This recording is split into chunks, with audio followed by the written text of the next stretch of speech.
안녕하세요 여러분. 네, 컴퓨터 일반 반풀집입니다. 이번 단원에서는 우리가 61번부터 진행하도록 하겠습니다. 자, 61번 레이드에 대한 설명입니다. 레이드 하면 여러분이 기본적으로 알고 있어야 되는 내용은 뭐냐면 레이드 하드디스크를 잘 효율적으로 사용하기 위해서 만든 거죠. 저용량, 저성능, 저가용성인 디스크를 고가용성인 디스크로 만들자라는 의미에서 이제 출발을 했던 거죠. 그래서 레이드 0이 있고 1이 있고 2, 3, 4, 5 이걸 꼭 기억을 해주면 되죠. 레이드 0은 이제 나눠서 저장을 했다. 그래서 스트라이핑이다 라고 하고, 레이드 1은 이제 중복해서 저장을 했다라고 해서 미러링이다 라고 이야기를 하고, 레이드 T는 이제 비트 단위, 바이트 단위, 블럭 단위로 이제 구성을 하는데, 비트 단위의 해밍 코드, 그 다음에 얘는 페리티 코드, 그 다음에 얘도 페리티 코드. 네, 근데 이제 얘는 페리티 코드를 RR 방식으로 이제 저장을 했다라는 거죠. 그래서 이거는 이제 하드디스크가 이렇게 있으면 여기를 통째로 페리티를 썼다라는 겁니다. 그래서 데이터를 저장하거나 불러올 때 여기도 가고 여기도 가고 여기도 가고 여기도 가고 얘가 너무 부하가 많으니까 자 각각의 디스크에다가 자 페리티를 이렇게 분산시켜서 넣어놨다라는 이걸 알고 있으면 되겠죠. 자, 1번에 보면은 이제 복구의 용이성을 위해서 이제 사용이 되었다. 복구다. 그러니까 오류가 있었을 때 잘 복구를 하자라는 개념이죠. 네. 그 다음 두 번째, 다수의 디스크에 데이터를 이제 분할해서 전송을 했다. 그럼으로써 데이터 전송 속도 향상을 위한 것이다. 자, 세 번째 보면 한 개의 데이터를 여러 디스크에 이제 저장을 해서 데이터의 안정성을 향상시켰다. 자, 네 번째 보면 한 개의 대용량 디스크를 여러 개의 디스크처럼이죠. 이건 아니죠. 우리는 뭐예요? 실제로 여러 개의 하드디스크를 이제 붙여가지고 고 성능의 하드디스크처럼 구현을 하자라는 것이지 이 하나의 하드디스크를 이렇게 쪼개가지고 쓰는 개념은 아니다라는 겁니다. 그래서 틀린 것은 이제 바로 4번이 되겠죠.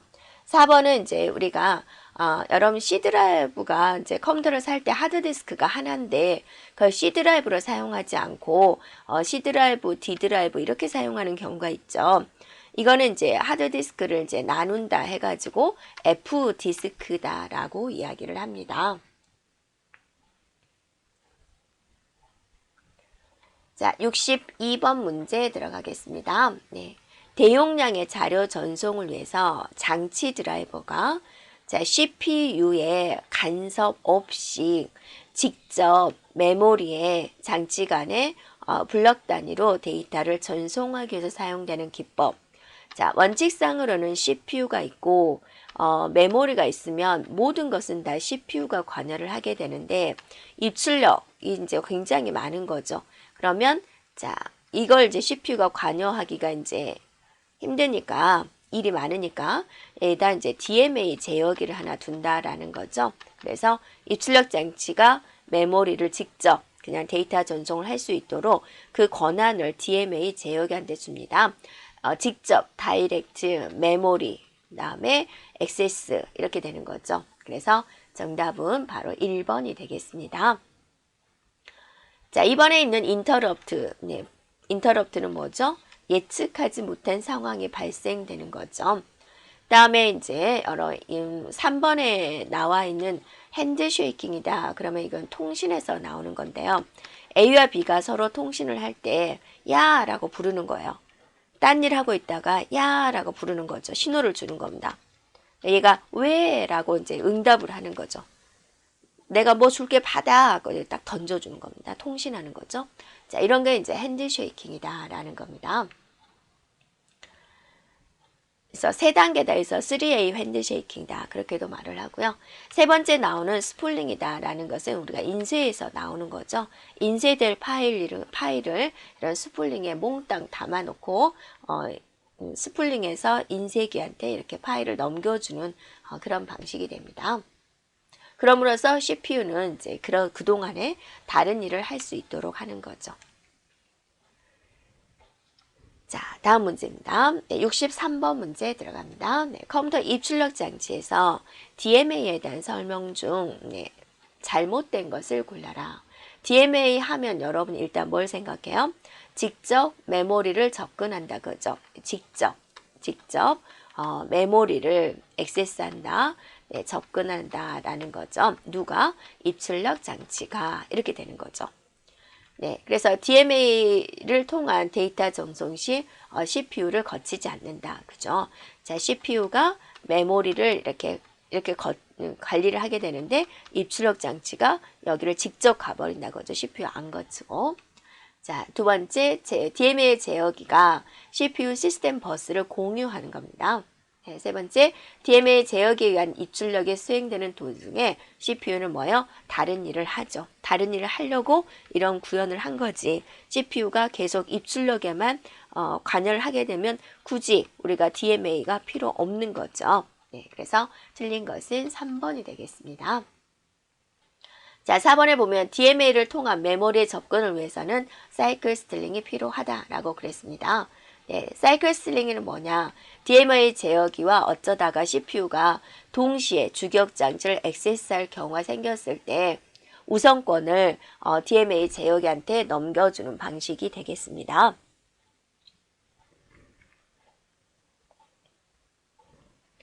자, 64번입니다. 네, CPU가 입출력에 관여하지 않는다. 그래서 데이터 전송이 빠르게 이루어지는 입출력 방식이 무엇이냐? 계속 나왔죠? 뭐라 그래요? DMA다라는 겁니다. 그래서 CPU가 입출력에 관여하지 않는다. 그죠? 네. 그러면 이제 입출력 장치가 직접 메모리에 접근을 한다. DMA다라고 볼 수가 있습니다. 그래서 DMA 제어기한테 하나의 일을 넘겨주고 CPU는 입출력이 이루어지는 동안에 본인은 다른 일을 하기 때문에 CPU에 대한 효율성을 높일 수 있습니다. 자, 그 다음에 이제 폴링 방식이 다 있는데 폴링 방식은 이제 또 인터럽트에서 소프트웨어적으로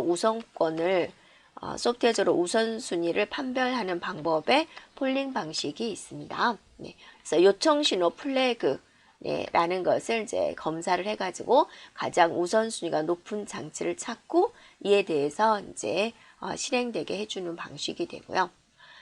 그 다음에 이제 또 여기 보면 데이지 체인이다라고 보이는데 데이지 체인은 이제 인터럽트의 우선순위를 판단하는 이제 하드웨어적인 방식이 되고요. 네. 직렬로 이제 연결을 해서 인터럽트 요청 신호에 대한 우선순위를 결정하는 방법입니다.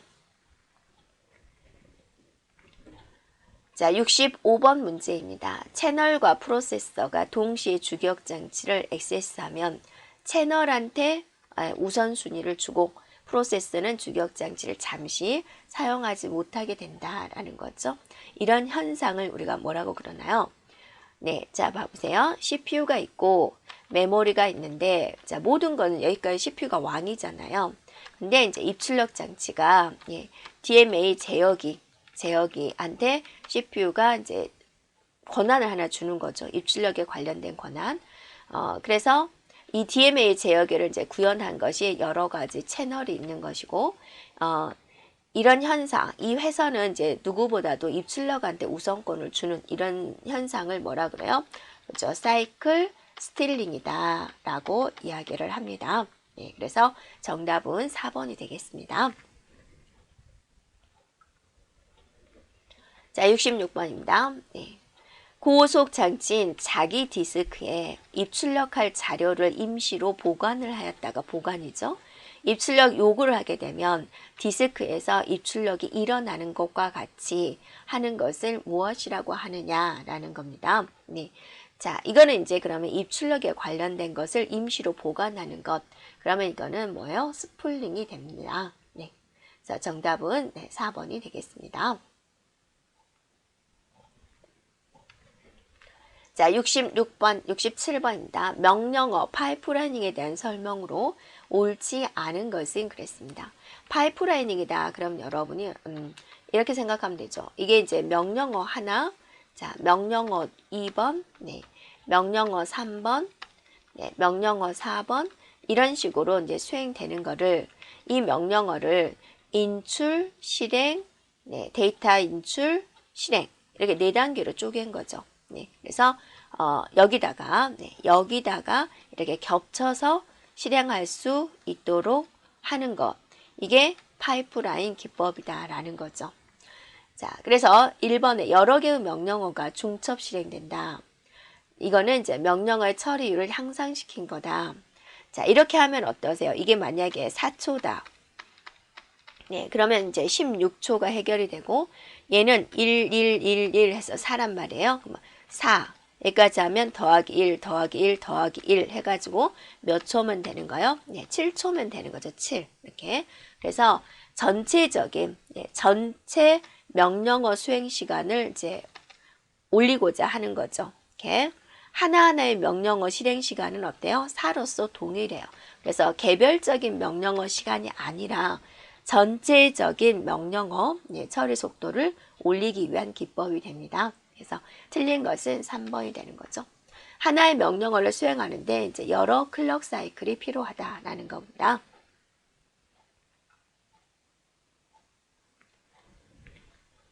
자, 68번입니다. 명령어 파이프라인에 대한 설명으로 옳지 않은 것은 그랬습니다. 파이프라인에 대한 설명입니다.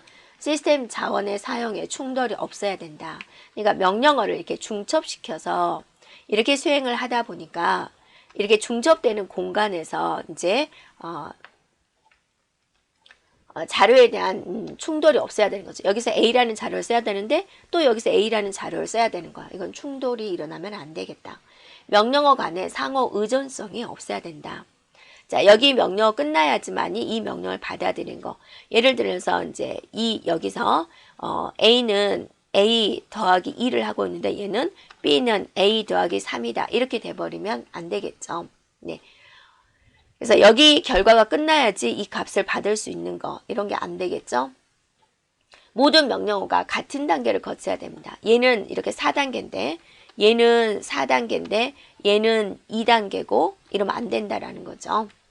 한 개의 명령어를 처리하는 시간을 줄일 수 있다. 4번이죠. 한 개의 명령어 처리 시간은 동일합니다. 전체적인 명령어 수행 시간을 줄이는 데 목적이 있습니다. 자, 69번입니다. RISC 프로세스에 대한 설명으로 옳지 않은 것은 RISC 하면 여러분이 이제 기본적으로 생각해야 되는 것은 뭐예요? 명령어, 사용하는 명령어 개수가 적다라는 거. 그래서 명령어 개수가 이제 미리 정해져 있는 거죠. 몇 개 안 되니까 미리 정해져 있으니까 이게 다 해독이 되어 있어요. 해석이 다 되어 있는 거죠. 네, 그래서 해독하는 속도가 이제 빠르다라는 겁니다. 네, 그 다음에 이제 명령어들이 어때요? 모두 이제 고정 길이가 되어 있어서 우리가 파이프라인 기법이라든지 네, 슈퍼스칼라 기법이라든지 이런 것들을 이제 구현하기가 용이하다라는 겁니다. 자, 1번에 각 프로세서의 명령어 길이가 고정되어 있습니다. 명령어 길이는 고정되어 있다. 네. 그 다음에 CISC에 비해서 다양한 종류의 많은 명령어가 있다. 자, 다양한 종류의 명령어가 있다. 자, 이건 맞은가요? 틀린가요? 네, 틀립니다. 명령어 개수가 얼마 안 돼요. 그래서 같은 프로그램을 진행을 하더라도 몇 개 안 되는 명령어로 그냥 다 처리하는 겁니다. 자, 메모리 접근은 로드, 스토어, 명령에 의해서 이루어진다.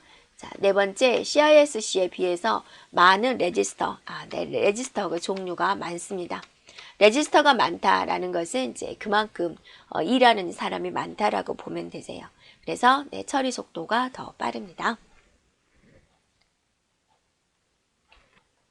네, 70번입니다. 네, 3초각 코드를 10진수로 변화하세요 라고 그랬습니다.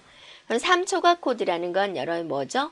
네, 10진수에다가 더하기 3을 해서 3초각 코드를 만들었죠.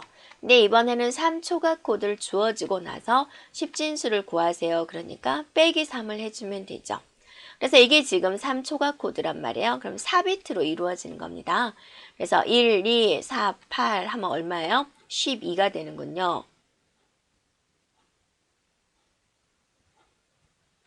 이렇게. 자, 이거는 1, 2, 4, 8 하면 얼마예요? 6이 되는군요. 자, 얘는요. 1, 2, 4, 8 하면 뭐예요? 5죠. 여기서 이제 3씩을 빼주면 되죠. 그럼 얼마예요? 네, 9가 되군요. 자, 하면 얼마예요? 3. 자, 하면 얼마예요? 2 해서 10진수로 표현하면 932, 932가 되겠군요. 이렇게요.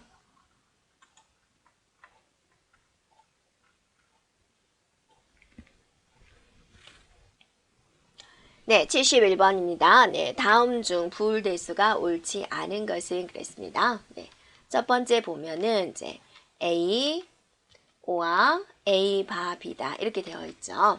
배분 법칙이 가능하죠. 네, 그래서 A5와 A의 바, A5와 B 이렇게 되어 있는 거죠. 네, 그래서 얘가 1이 되는 겁니다.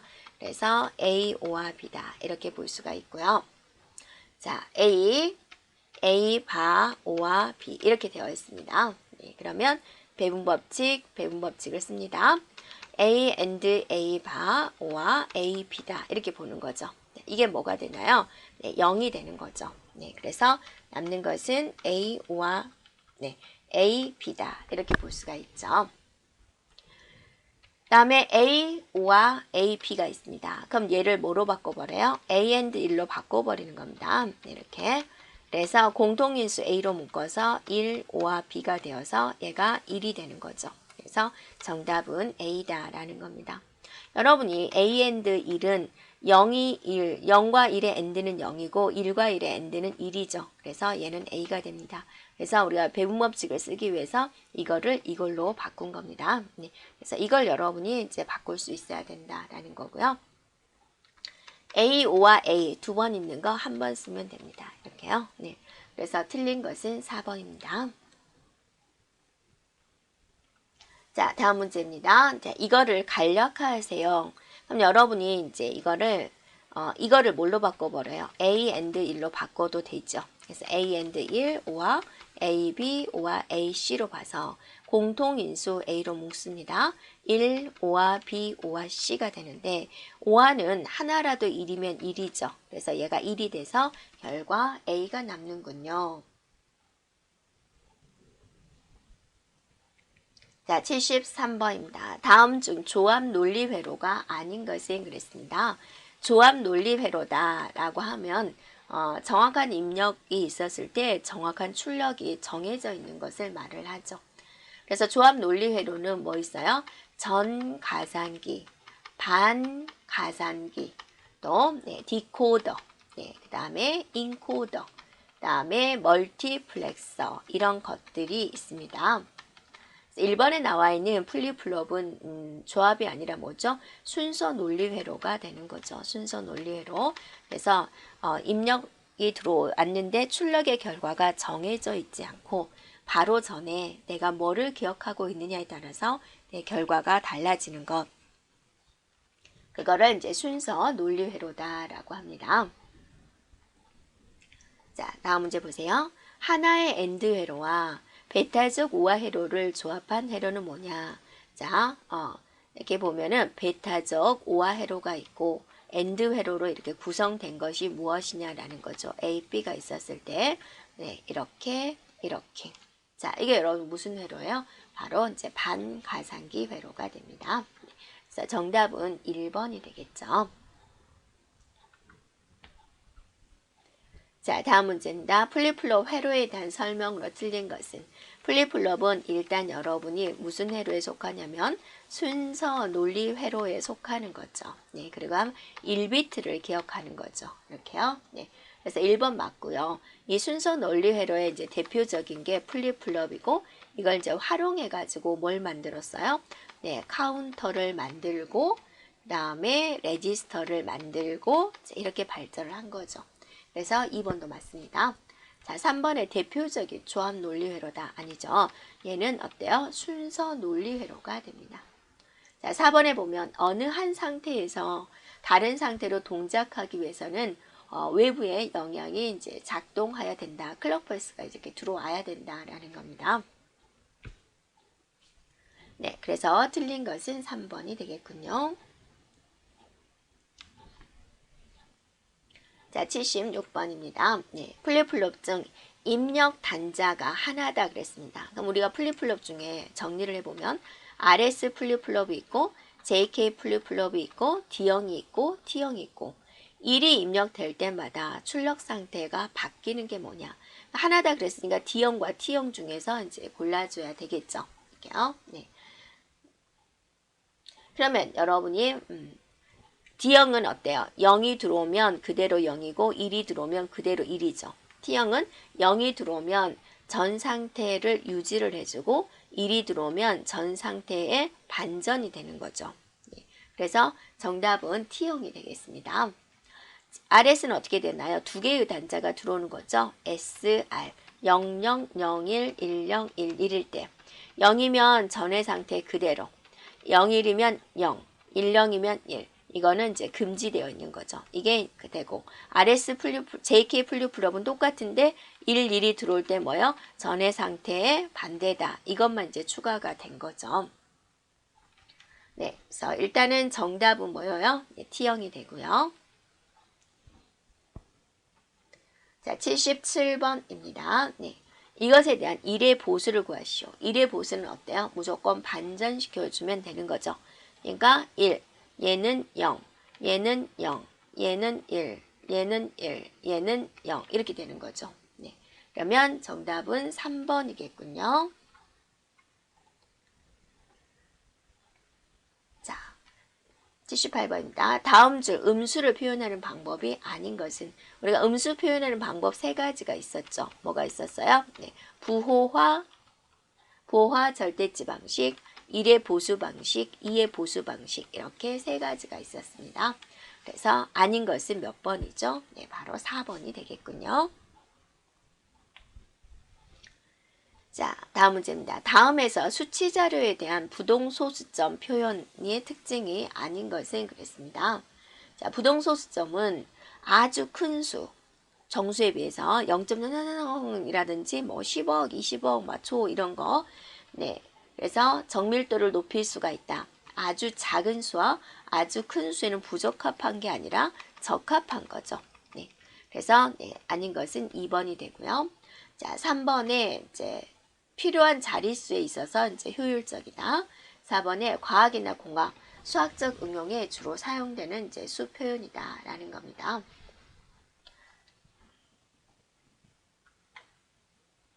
자, ASCII 코드를 이용해서 통신을 할 때 몇 개의 페리티 비트를 추가해서 통신하는가? 자, 페리티 비트는 우리가 1비트를 추가하게 됩니다. ASCII 코드다 하면 우리가 이제 생각나는 게 뭐가 있으세요? 통신용이다. 7비트로 만들어졌다. 7비트니까 2의 7승가지를 표현할 수가 있다. 자, 미국에서 만들었다. 그 다음에 7비트에서 보면은 뒤에 있는 4개를 우리는 디지트라고 하고 앞에 있는 3개를 이제 존이라고 한다. 이렇게 되는 거죠. 그래서 원래는 7비트인데 페리티 비트를 하나 추가시켜 가지고 8비트로 이제 전송하기도 한다라는 겁니다. 네, 정답은 네, 1비트, 페리티는 1비트로 있습니다. 네, 1번입니다. 자, 여기까지 진행하겠습니다. 여러분 수고하셨습니다.